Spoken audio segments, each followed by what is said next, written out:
Փաստորեն ձեր ամուսինը ուզում է ամուսնալուծվել։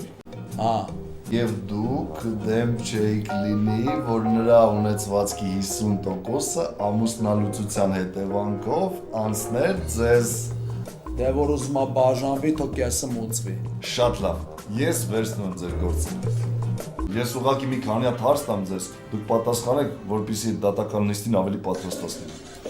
Վալյայ։ Խմում, հա։ Առիթից առիթ։ Բայց Տիկին ջան, այդ առիթները կարող է ամեն օր լինեն։ Ասում եմ, քեզ տարվա մեջ 2-3 անգամ։ Տիկին, հետևեք իմ մտքին։ Փաստորեն այդ առիթները ամեն օր կարող է լինեն։ Փաստորեն ի՞նչ է դուրս գալի, որ ինքը հարբեցող, հա, իսկ դուք զոհ։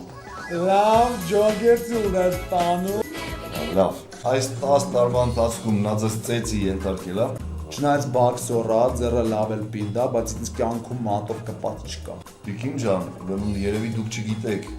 բաքսորները նենց են հարվածում, որ ուշքդ գնում է, հետո արտանում ես, ոչ մի բան չես հիշում։ Ջոգերցի ուներ տանում։ Եվս մի կարևոր հարց, ինձ հետաքրքրում է ձեր ամուսնական ինտիմ հարաբերությունները։ 3 անգամ։ Շփաթը, Մեծ վեկալ։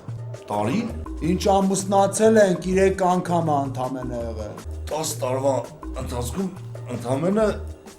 3 հատ ինտիմ հարաբերություն ա եղել ձեր մոտ։ Հա։ Ես զարմանում եմ, այն մյուս պաստաբանները ինչի են հրաժարվել, կրած գործ ա։ Իսկ քանի հատ երեխա ունեք։ 6։